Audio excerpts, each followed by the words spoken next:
There will be no carbon tax under the government I lead. Certainly what we rejected is this hysterical allegation that somehow that we are moving towards a carbon tax from the Liberal and their advertising. We certainly reject that.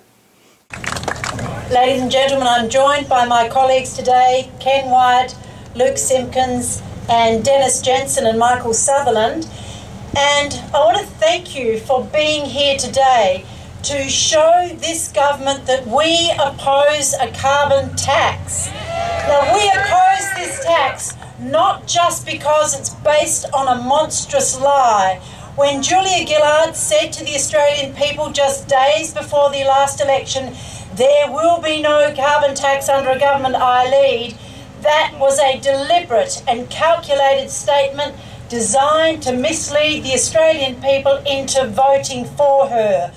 Who here today thinks that Julia Gillard would be Prime Minister if she had said there will be a carbon tax under the government I lead?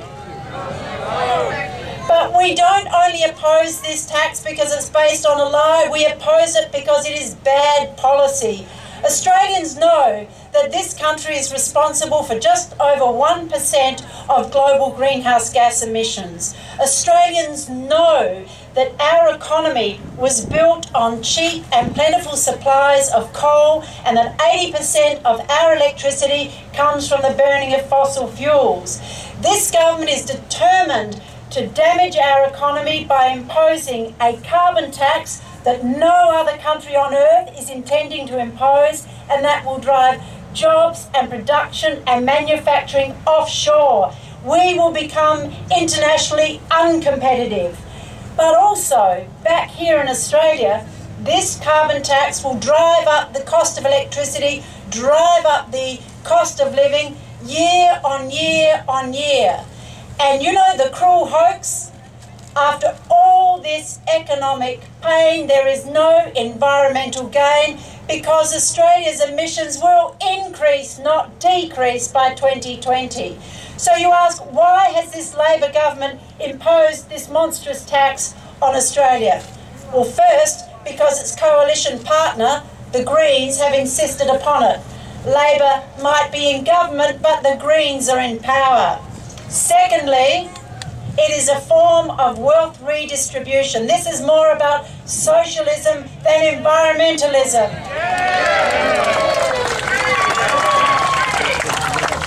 This government has no mandate to introduce this tax. In fact, it has a mandate to not introduce a carbon tax.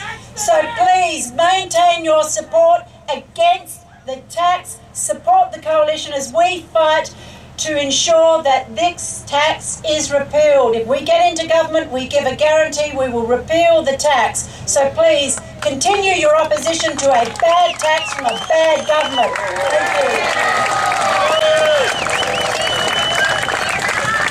you. Okay, just heard that promise, they'll axe the tax. So if you don't axe the tax if you're in government, we're coming back out again, all right? All right, our next guest is a colleague of Julie's, Dennis Jensen. Dennis had always had a keen interest in politics, and he decided that because science and technology are playing an even bigger part in our lives, and that's what we're here about too, Parliament needed someone with an in-depth scientific background. So he's got that background. He doesn't just talk from the political side. He was elected to the seat of Tagney in 2004, 2007, and again in 2010. Currently, he has the highest scientific qualification of all members of Parliament, all senators. So will you welcome Dr. Dennis Jensen.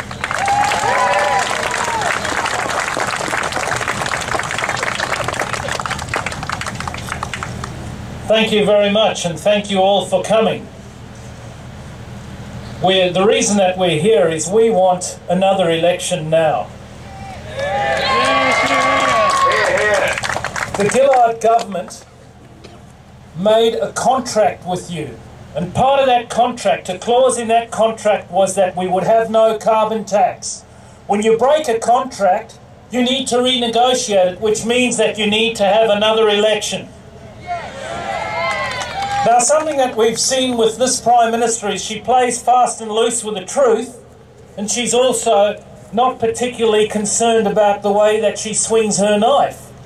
She certainly swung it at the last Prime Minister, Kevin Rudd, but now she's looking at doing it to each and every one of you, because not only is she wanting to put in a carbon tax, but she's wanting to put in clauses that are like little landmines in that legislation to make it almost impossible for us to rescind it, which is an awful thing. It's going, potentially, depending on the way the legalities go, it could cost billions of dollars. Shame on her, not just for lying, but then for doing this to deliberately stab you all in the back.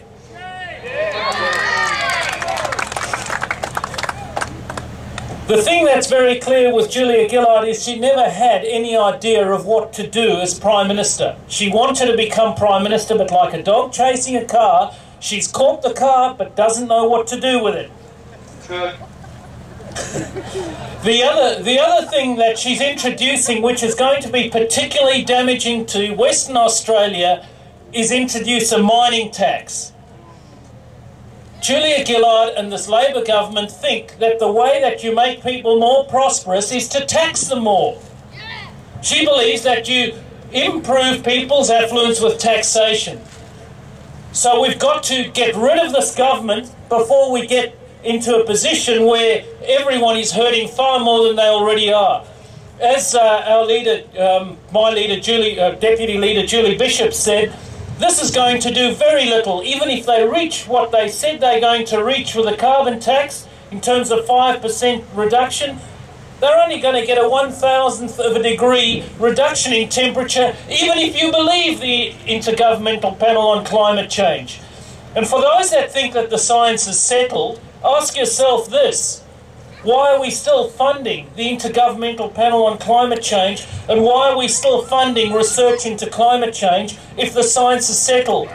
Ask those scientists that say to you the science is settled if they believe that those jobs in that research should go and that we should just look at mitigation. Yeah, go on now. Let's call for another election. Let's hold this Prime Minister to account on election promises that she delivered. She needs to hold to those promises and not lie to the Australian people. Yeah, yeah.